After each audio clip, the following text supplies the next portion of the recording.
토지를 쪼개는 수법으로 건축 규제를 피해 대규모 주택단지를 지으려 한 부동산 개발업자들이 처음으로 재판에 넘겨졌습니다.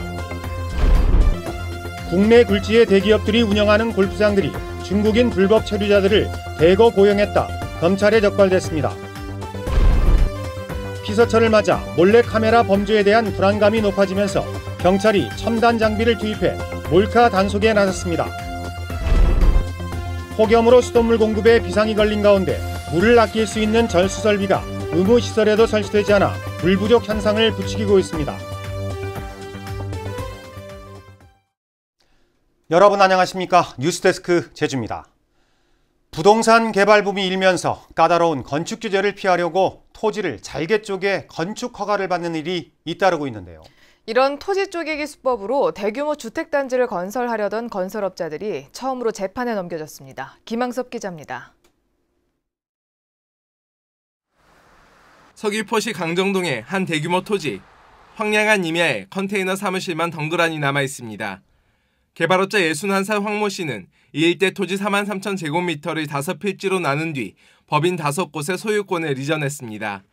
이들 법인은 이곳에 모두 233대의 공동주택을 짓겠다며 제각기 건축 허가를 받았습니다. 하지만 서귀포시는 이들 업체가 유령법인으로 의심된다며 건축 허가를 취소한 뒤 검찰에 고발했습니다. 그런 의심이 가니까 검찰에 고발을 하게 된 거죠. 각각의 단지를 마치 전체 하나의 단지인 것처럼 분양 홍보한 것도.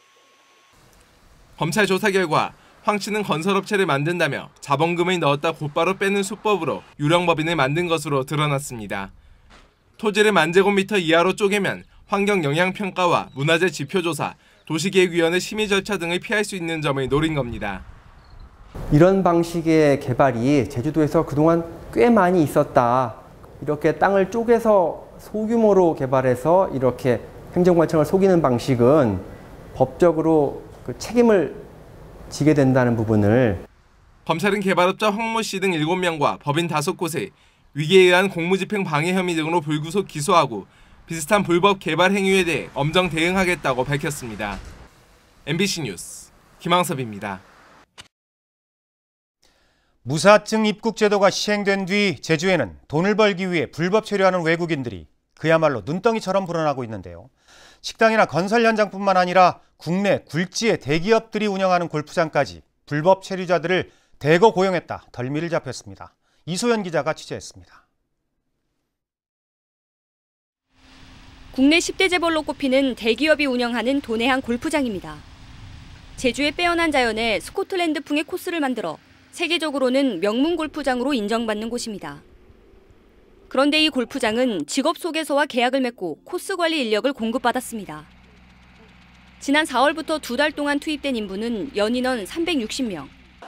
모두 제주에 무사증으로 들어온 불법 체류 중국인들이었습니다. 저희는 전혀 몰랐습니다. 정상적으로 계약서 썼고 문제되는 사람은 안 오는 걸로 그렇게 얘기하고 이제 계약했거든요. 한국 사람 명단으로 들어왔어요, 저희한테. 또 다른 대기업이 운영하는 골프장도 사정은 마찬가지. 지난 4월부터 똑같은 직업 소개서로부터 불법 체류자 250명을 공급받아 잔디 관리에 투입한 것으로 드러났습니다. 직업 소개서 대표인 김 씨는 중국 메신저 등을 통해 불법 체류자들을 모집한 뒤 1인당 2만 원씩을 소개료로 챙겼습니다. 김 씨는 지난해에도 불법 취업을 알선했다 징역형을 받은 것으로 드러났습니다. 취업 알선 브로커라든지 그다음에 또 고용하는 사람이 있으니까 이런 불법 취업 문제가 생기기 때문에 그다음에 대규모로 불법 체류자를 고용하는 업체에 대해서는 저희가 지속적으로 모니터링을 해서. 한편 검찰은 출입국 관리법 위반 혐의로 골프장 직원 양 씨 등 3명과 법인 2곳을 불구속 기소하고 현장에서 적발된 불법 체류자 40여 명을 강제 출국 조치했습니다. MBC 뉴스 이소연입니다. 제주지검 간부들이 압수수색 영장을 법원에서 몰래 회수했다며 대검찰청에 감찰을 요청했던 검사가 이번 사건이 조직적으로 축소, 은폐되고 있다는 의혹을 제기했습니다. 제주지검 A검사는 내부 게시판에 올린 글에서 검찰 간부들이 당시 법원에 영장이 접수됐던 사실을 감추면서 하루 만에 수사 종결을 지시했다고 주장했습니다. 또 대검찰청이 사건이 경미하다며 광주고검에 감찰을 맡긴 것도 부당하다며 원칙대로 처리해달라고 요구했습니다. 교묘해지고 은밀해지는 몰래카메라 범죄. 여름 휴가철이면 더욱 기승을 부리는데요. 경찰이 첨단 장비를 동원해 피서지 몰카범 색출에 나섰습니다. 박주연 기자입니다. 야외 노천탕으로 유명한 제주시의 한 해수욕장. 노천탕 입구에는 드론 비행을 금지한다는 현수막이 걸려 있습니다. 천장이 없다 보니 드론을 이용한 몰래카메라 범죄가 발생할 수 있기 때문입니다. 그런데 최근 이곳을 찾은 한 여성이 드론으로 몰카 피해를 입은 것으로 추정된다는 글을 SNS에 올렸습니다. 그 돌담에서 1m도 안 떨어진 상태로 드론이 떠 있었고 움직이지 않고 그 자리에 그냥 저기 내가 찍혔겠다 어딘가에서 내 영상이나 내 사진이 돌아다닐 수도 있겠다라고 생각하니까 걱정도 되고 당연히 수치심도 들더라고요.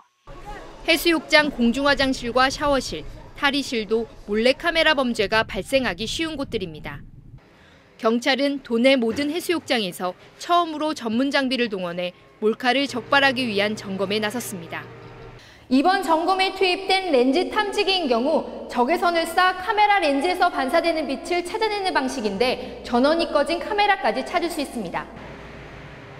가방이나 옷 속에 숨겨진 몰카의 전자파를 찾아 경고음을 내는 무선 전파 탐지 장비도 동원됐습니다. 단순하게 호기심에서 범죄 의식 없이 촬영을 하고 있는데요. 상당히 엄하게 처벌하고 있습니다. 5년 이하의 형에 처하고 있고요. 벌금인 경우는 1천만 원 이하의 벌금형을 처벌하고 있습니다. 최근 3년간 전국적으로 적발된 몰래카메라 범죄는 2,700여 건. 경찰은 해수욕장에 사복경찰관을 투입하는 한편 몰카를 신고하는 시민에게는 최고 100만 원의 포상금을 주기로 했습니다. MBC 뉴스 박주연입니다. 내년 3월로 예정됐던 한라산 남벽-탐방로 재개방이 유보됐습니다. 제주도 세계유산본부는 멸종위기 식물이 서식하는 남벽 일대에 목재 데크를 만들 경우 식생에 영향을 미칠 수 있다는 시민단체 등의 지적에 따라 추가로 의견을 수렴하기로 했습니다. 제주도는 내년 6월까지 진행하는 한라산 가치보전 천년대계 용역을 통해 의견을 수렴할 계획입니다. 폭염과 가뭄으로 제주 지역 상수원들이 말라가고 있다는 소식 어제 전해드렸는데요. 수돗물을 아끼기 위한 절수 설비를 반드시 설치해야 하는 업소나 시설에서도 이를 외면하고 있어서 물 부족 현상을 부추기고 있습니다. 보도에 권혁태 기자입니다. 제주 시내 공원에 설치된 공중화장실. 수도꼭지를 1분 동안 틀어놨을 때 5리터 이하가 나오도록 절수 설비가 설치되어야 하는 곳입니다. 하지만 화장실 어느 곳에서도 절수 설비를 찾아볼 수 없습니다. 1분 동안 수도꼭지를 틀어놓자 8리터의 물이 나옵니다.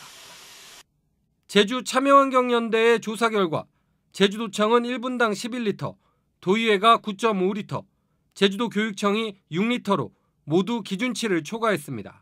도내 공중화장실 543곳 가운데 40% 정도인 200곳에 절수 장비가 설치되지 않은 것으로 나타났습니다.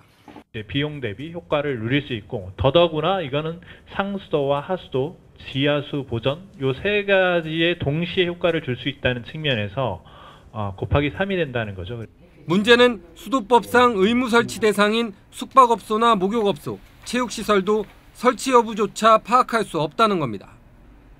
지도 점검을 해야 할 제주도가 단 한 차례도 점검하지 않았기 때문입니다. 2013년부터 설치가 의무화됐지만 제주도는 뒤늦게 다음 달부터 점검에 나서겠다고 밝혔습니다.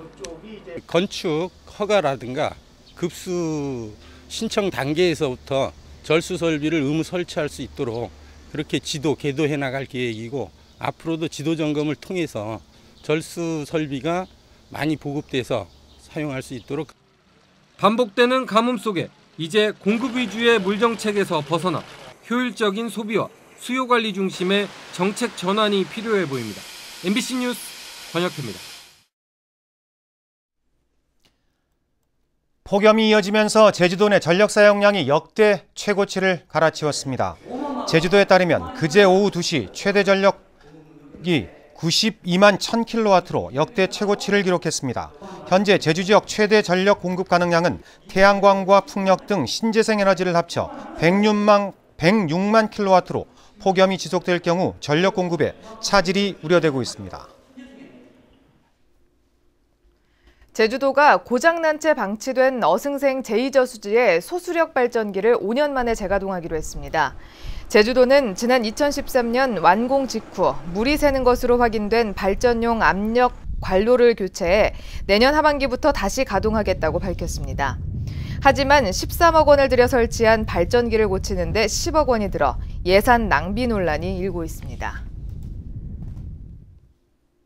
오늘 오후 2시쯤 제주시 구자읍 김영리 입구 삼거리 인근 도로에서 레미콘 차량이 길 옆 바다로 추락했습니다.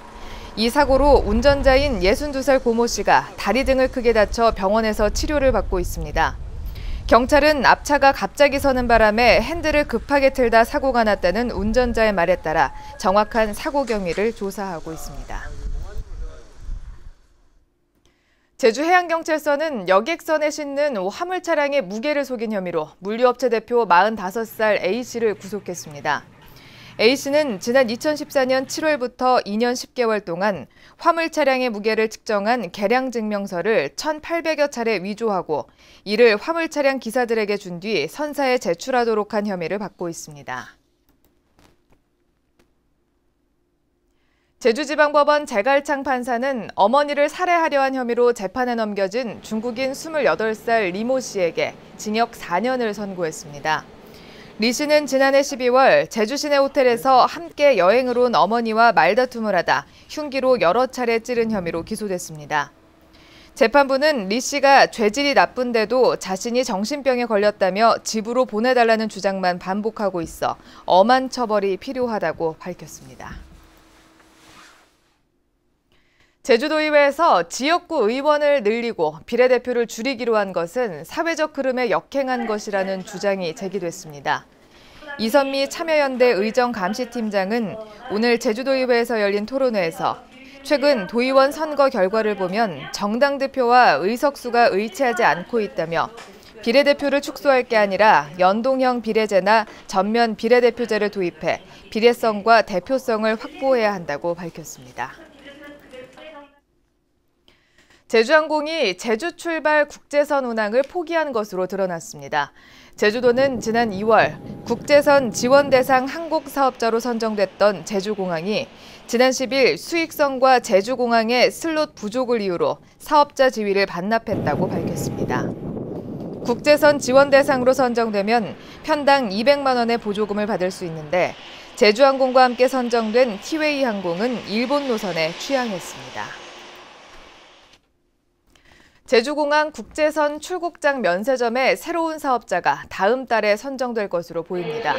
한국공항공사 제주본부는 최근 한화갤러리아가 면세점 특허를 반납하기로 결정함에 따라 다음 달에 사업자 선정을 위한 공개 입찰을 진행하기 위해 관세청과 협의하고 있다고 밝혔습니다. 공항공사는 새로운 사업자가 나타나지 않을 경우 임대료를 낮춰 한화 측과 계약을 연장하는 방안도 검토하고 있다고 덧붙였습니다.